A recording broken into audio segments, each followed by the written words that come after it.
नमस्कार मंडळी, तुम्हा सर्वांचं नवीन एका व्हिडिओमध्ये खूप खूप स्वागत आहे.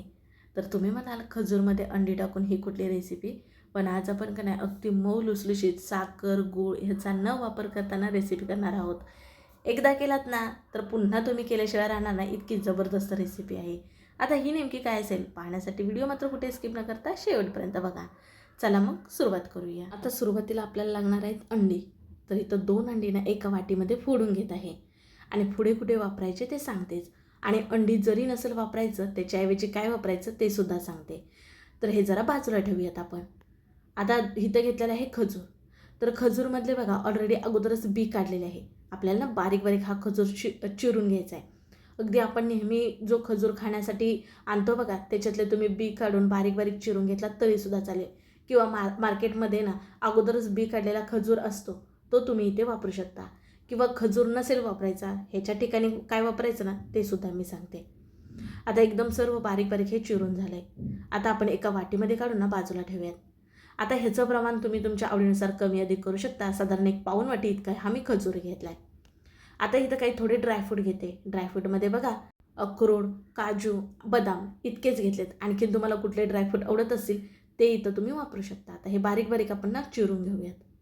तुम्हाला बघा नेमकी कुठली रेसिपी करत आहोत हे नव्हतं सांगितलं. आज आपण का नाही गव्हाच्या पिठाचा पौष्टिक असा केक पाहणार आहोत बरे का. तोही अगदी मुलांच्या आवडीचा चॉकलेट फ्लेवरचा आपण करणार आहोत, साखर गूळ न वापरता बरं का. आता बघा ड्रायफ्रूटसुद्धा चिरून घेतलेत, हे जरा बाजूला ठेवूयात. आज आपण ओव्हनचा वापर करणार नाही, तर त्याच्यासाठी इथं घेतलेली आहे कढई. कारण कढईमध्ये केक बेक करून घेणार आहोत. म्हणजे ना कढईमध्ये असं स्टँड आणि त्याच्यामध्ये ना आपण केक टीन ठेवून झाकण ठेवून असा केक आपण बेक करून घेणार आहोत. आता बघा केक टीन बाजूला काढून ठेवूयात. ह्याच्यावरती झाकण ठेवून ही कढई बारीक गॅसवरती गरम व्हायला ठेवले बघा. म्हणजे ना छान प्रकारे प्रीहीट गरम होईल ते. आता इथं ज्याच्यात तुम्हाला केक बेक करायचा आहे त्याला तूप किंवा तेल लावून घ्यायचं आहे. त्याच मापाचा मी बटर पेपर घालून ना त्यालासुद्धा तूप लावून घेतलं आहे. किंवा तुम्ही कोरडं मैदा किंवा गव्हाचं पीठ भुरभुरून घेतला तरीसुद्धा चालेल. सर्व तयारी अगोदरच करून घ्यायची बरं का. आता बघा मिक्सर जार घेतलं आहे आणि बारीक चिरलेला खजूर घेतलेला आहे बरं का. पाऊण वाटी इतका आहे. आता इथं पिकलेली 2 केळी घेतलीत, त्याच्यातलं एकच केळ वापरणार आहे. कारण आज आपण साखर गूळ वापरणार नाही, तर गोडपणा यायला हवा. हे खूप पिकलेलं केळ आहे तर खूप गोड लागतं गावठी असल्यामुळे, म्हणून इथं मी एकच वापरलं. आणि मिक्सरला दूध पाणी बिलकुल न वापरताना हे छान प्रकारे वाटून घेतलं. अगदी बारीक पेस्ट नाही झाली तरीसुद्धा चालेल. आता हे जरा बाजूला ठेवूयात. इथे एक भांडे घेतलं आहे आणि बघा सुरुवातीला अंडी जी 2 फोडून घेतली होती ना त्याच्यामध्ये ही 2 अंडी घेणार आहोत. त्याचबरोबर कपाने सांगायला गेलं तर पाव कपचा कप असतो का नाही त्याच्या निम्म इतकं तूप घेतलं आहे. साधारण एक 5 ते 6 चमचे इतकं तूप आहे. आता सर्व हे फेटून घेणार आहोत. तुपाच्या ऐवजी तेलाचा किंवा बटरचा वापर तुम्ही करू शकता. जर तुम्हाला अंड वापरायचं नसेल तर इथं ना तुम्ही दही वापरू शकता, एक अर्धा कप इतकं. ह्याच्या अगोदर मी अंड न वापरता दही घालूनसुद्धा केक करून तुम्हाला दाखवलं आहे. शिवाय दही न वापरता लिंबाचा रस वापरूनसुद्धा आपण केक केलेलाच आहे. ह्यांचे सर्व व्हिडिओ आपल्या चॅनलवरती अपलोड आहेत. शिवाय मी लिंक डिस्क्रिप्शन बॉक्समध्ये देईलच. आता बघा जी आपण मिक्सरला पेस्ट केली ना केळी आणि खजूरची ती घालून घेणार आहोत. केक गोड व्हावा ह्याच्यासाठी आपण खजूर आणि केळीचा वापर केला. तुम्ही ह्याच्याऐवजी गूळ वापरू शकता. शिवाय मिक्सरला बारीक करून साखर वापरू शकता किंवा खडी साखर असते तीसुद्धा मिक्सरला बारीक म्हणजे पिठी साखर करून ती इथं तुम्ही वापरू शकता. गुळाचं प्रमाण हे तुमच्या आवडीनुसार कमी अधिक करू शकता. केक तुम्ही जर जास्त प्रमाणात करत असाल तर त्याच्या निम्मे म्हणजेच की आता आपण इथं घेणार आहोत गव्हाचं पीठ 1 कप, तर तुम्ही अर्धा कप गोडाचं प्रमाण घेऊ शकता बरे का. म्हणजेच की अर्धा कप साखर किंवा अर्धा कप गुळाचा वापर करू शकता. आता हे सर्व छान फेटून झालं की इथं घेतलेलं आहे आपण 1 कप इतकं गव्हाचं पीठ चाळणीवरती घेतले म्हणजे चाळून घ्यायचं म्हणून. आणि पाव चमच इतका बेकिंग सोडा आणि पाव चमच बेकिंग पावडर आणि थोडंसं चुटकीभर इतकं मीठ घातलं चव छान यावी म्हणून. आणि 3 चमचे इतकी कोको पावडर घातले. तुम्हाला चॉकलेट फ्लेवरचा केक नसेल करायचा, कोको पावडर नाही घातला तरीसुद्धा चालेल. आणि सर्व हे चाळून घेणार आहोत बघा. आता चाळून झालं की हे सर्व आपल्याला आता मिसळून घ्यायचं आहे. बेकिंग पावडर किंवा सोडा जर नसेल तर तुम्ही 1 इनोचं पॅकेट इथं वापरू शकता.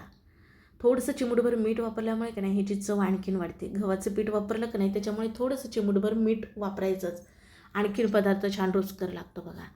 आता हे सर्व ना आपल्याला फेटून घ्यायचं आहे. हे खूप घट्ट आहे का नाही म्हणून इथं आपण दुधाचा वापर करणार आहोत. तर अर्धा कप इतकं दूध घेतलं आहे. थोडं थोडं करून आपल्याला वापरायचं आहे. आणि छान केकसाठी आपण कसं बॅटर करतो मिश्रण करतो तसं आपल्याला करून घ्यायचं आहे. दुधाच्या ऐवजी तुम्ही इथं पाण्याचा सुद्धा वापर करू शकता. तर तुम्हाला ह्याच्यामध्ये ना कुठला फ्लेवर आवडत असेल जसं की चॉकलेट इसेस घालू शकता, व्हॅनिला इसेस घालू शकता किंवा थोडीशी वेलची पूड घालू शकता. पण मी केळ घातलं, केळाचा स्वतःचा असा फ्लेवर असतो म्हणून मी कुठलाच इथे इसेस घातलेला नाही बघा. थोडं थोडं इथं करून दूध घालत आहे, एकदम घालायचं नाही, नाहीतर आपलं हे मिश्रण पातळ होईल म्हणून. आता बघा मिक्सरच्या मदतीने चांगलं फेटून घेते, कारण ह्याच्यामध्ये गुठळ्यात जरासुद्धा राहता कामा नाही ना म्हणून. गव्हाच्या पिठाच्या ऐवजी मैद्याचा सुद्धा तुम्ही वापर करू शकता. पण केक म्हटलं की मुलांना फार आवडतो बघा. मग आपण मुलांसाठी ना शक्यतो करून गव्हाच्या पिठाचा जर केला तर तो आणखीन अतिशय पौष्टिक असा होतो बरं का. मैद्याचं खाणं तितकंसं योग्य नाही, म्हणून तुम्ही घरच्या घरी ना असे पौष्टिक पदार्थ नक्कीच करू शकता. बघा सर्व फेटून झाले, घट्ट नाही. आणि बॅटर बघा हे मिश्रण इतपत घट्ट असावं, असं जास्त तुम्हाला सैलसर बिलकुल करायचं नाही. आणि दूध बघा आपण अर्धा कप घेतलं होतं ना, त्याच्यातलं 1-4 चमचे इतकं उरलंय बघा. आता हे बाजूला ठेवूयात. आपण सुरुवातीलाच बघा ड्रायफ्रूट हे बारीक चिरून घेतले होते, तर इथं घालून हे मिसळून घेणार आहोत. ड्रायफ्रूटच्या ऐवजी तुम्ही चोको चिप्स घालून ना मिसळून घेऊ शकता किंवा छोटे छोटे चॉकलेटचे तुकडे काप करून जरी घातला त्याच्यामध्ये तरीसुद्धा चालेल. आता ह्याला जरासुद्धा वेळ वाया घालवायचा आपल्याला नाही. केक टीन आपण अगोदरच तयार ठेवला होता, म्हणजेच की बटर पेपर घालून तुपणी ग्रीस करून घेतलं होतं. तयार केलेलं हे केकचं बॅटर लगेच घालून आपल्याला पसरून घ्यायचं आहे, कारण याच्यामध्ये आपण सोडा बेकिंग पावडर वापरला ना, तो ॲक्टिव्ह आहे तोपर्यंतच आपल्याला लगेच केक बेक करायला घ्यायचा आहे. तुम्ही जर हे मिश्रण करून जर बाजूला ठेवलात आणि बाकीची जर तयारी करत बसला, मग केक तुमचा फुलणार नाही. तर जरासुद्धा वेळ न वाया घालवताना लगेच केक बेक करायला घ्यायचा आहे. वरून आवडीनुसार इथं मी अगोदर जे ड्रायफ्रूट घेतले होते त्याचेच काप घालत आहे. अगदी तुम्ही चोको चिप्स वगैरे ठेवू शकता ह्याच्यावरती. आता अलगद असं दाबून घेते बघा, नाहीतर केक आपण कापता वेळेस ना ड्रायफ्रूट ह्याचे निघून पडतात, त्यामुळे अलगद असे खाली जरा दाबून घ्यायचे. आता गॅसवरती कढई तर अगोदरच गरम करायला ठेवली. मध्यभागी स्टँड आहे, त्याच्यावरती केक नेऊन ठेवायचा आणि लगेच झाकण ठेवायचं, कारण ह्याच्यातली वाफ बाहेर जाता कामा नये म्हणून. गॅस हा बारीक ठेवायचा आणि बरोबर इथं 25 मिनिटानंतर पाहत आहे. वाव, बघू शकता केक छान फुलून वर आलाय बघा. मध्यभागी सुरी घालून बघितली तर बघा सुरी क्लीन आली नाही, स्वच्छ आली नाही. मिश्रण सुरीला आपल्या चिटकले बघा, म्हणजे आतून केक आपला आणखीन बेक झालेला नाही. मग ह्याच्यावरती झाकण ठेवून आणखीन एक 7-8 मिनिटानंतर पाहणार आहे. गॅस मात्र तुम्हाला बारीकच ठेवायचं बरं का. आणि पुन्हा आता बघा सुरी घालून बघितली तर सुरी क्लीन आली, म्हणजेच केक आपला इथं छान प्रकारे बेक झाला आहे समजायचा. सुरी अशी आपली स्वच्छ आली की गॅस इथं बंद करायचा आहे. बरेच जणांना वाटतं कढईमध्ये पाणी किंवा मीठ घातलं का, तर काहीच नाही, रिकामीच कढई ठेवायची बघा. आता हा केक टीन खाली काढून घेतलेला आहे आणि थंड झालं की मग आपण केक हा कापून घेणार आहोत. गरम असतानाच तुम्ही कापायला गेलात ना तर मधीतनं तुटला जातो केक, त्यामुळे आता थंड झाला आहे, ह्याच्या कडा सोडून ना आपण हा केक पलटी करून घेणार आहोत.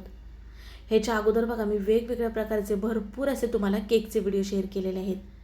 तुम्हाला ते खूप आवडले सुद्धा, तुम्ही खूप छान प्रतिसादसुद्धा दिला बघा. जेणेकरून ना ते केक तुम्ही सहजपणे घरी करू शकता. अगदी मार्केटमध्ये महाग मिळणारा केक घरच्या घरी स्वस्तात होतो, सर्व साहित्य घरातलं आहे.